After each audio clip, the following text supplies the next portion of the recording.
be spiritual truth was not where it was at, not at all. So I started thinking, and I started reasoning, and I started reading everything you could possibly imagine, books on UFOs and esoteric and mysticism and everything else.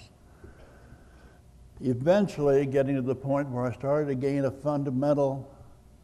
foundation, let's say, of understanding of spirituality and truth.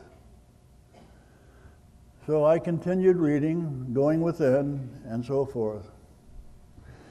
I've come to the conclusion that the church that Jesus tried to establish, and I say tried on purpose, because what he brought to the world was rejected by the church, rejected by the people that followed him, because they, in their sincere attempts to improve what he said, started fiddling around with it, they deleting here, a little tweaking there, and so forth, and they took this out and they'd added that, and so forth and so forth.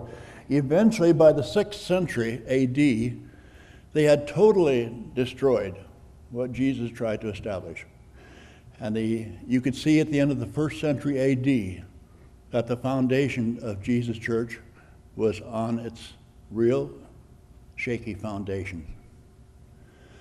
By the end of the 2nd century A.D., they had laid the cornerstone for a new church, man's church, man-mind church, not a church of love that Jesus tried to establish, but one decided by men that might be the better.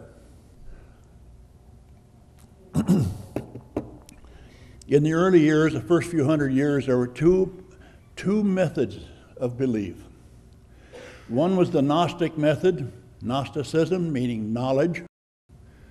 And it was not just a knowledge of facts and figures and things and empirical understanding and so forth and invention and creation and so forth, but an intuitive understanding of truth.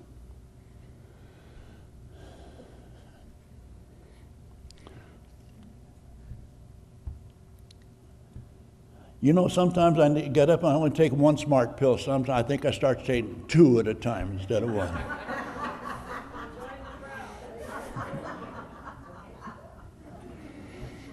Anyway, the Gnostic belief was based on a foundation of truth, understanding, and knowledge. So the other approach was the Orthodox approach, which is what we're used to nowadays. And it was based on all you had to do was accept Jesus as your source of salvation. Accept him, accept the creed, the Nicene Creed, in which Jesus was crucified, dead, and buried for 3 days and so forth, and a few other things. But basically, that was all you needed to do. If you did that, you were saved. But there were little strings attached to it. They had a threefold system, and still do, of salvation. It was doctrine and dogma, in which you had to accept what they say is truth. Ritual, you had to follow their rituals of baptism, marriage, everything else, everything that had to do with ritual in church, you had to accept all that and be a participant in it. And the third was hierarchy.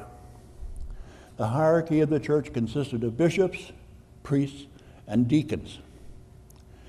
Fine, but you had to obey them. They were the mouthpiece of God. And what they said was the same thing as if God said it to you himself, and you did not disobey them. You had to follow what they said. That was truth.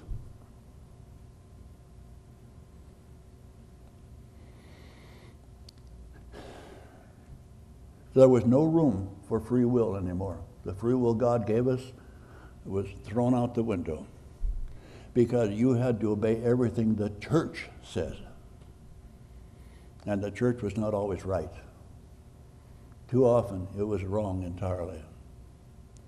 The end result was at this conflict, we might say, between the Gnostic approach of salvation and the Orthodox approach of salvation, came to a dead end in which the Orthodox position took control.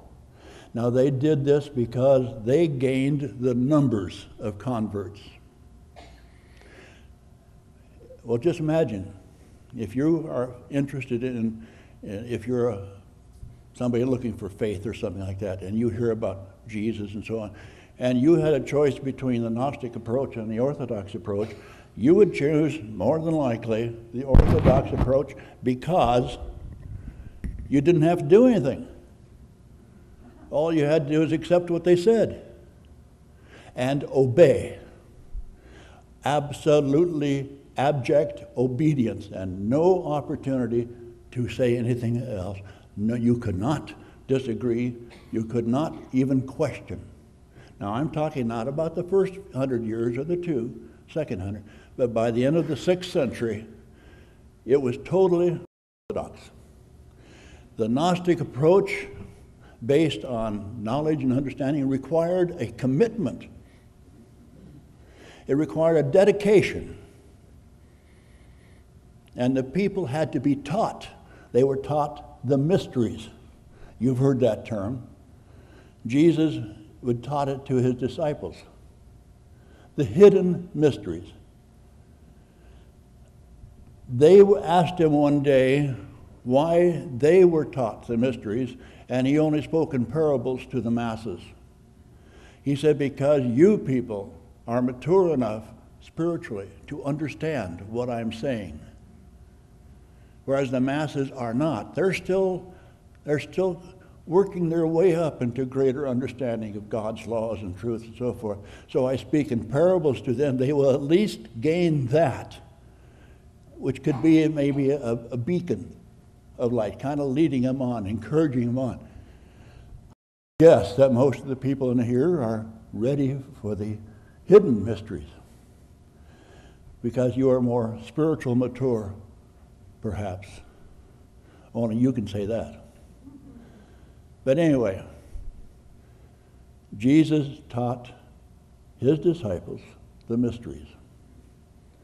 Now, Jesus himself was a Gnostic, and so was Mary Magdalene, his 13th disciple, the one he loved. And so was Mary and Joseph. They were Gnostics.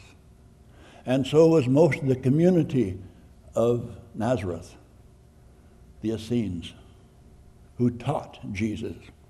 And half of his disciples were Gnostics.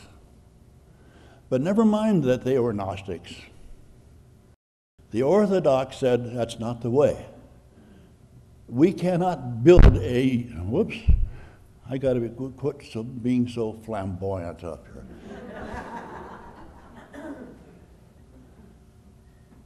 Again, you got an extra smart pill?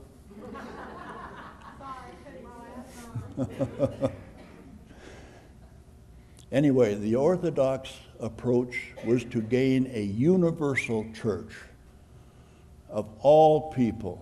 No restrictions, no qualifications, no commitments, and basically that's what it is today in our churches, the Catholic and the Protestant. And when I use the word church, I'm using it in an aggregate sense, bringing all the Christians together in one body, as church is based on the foundation of Jesus' teachings.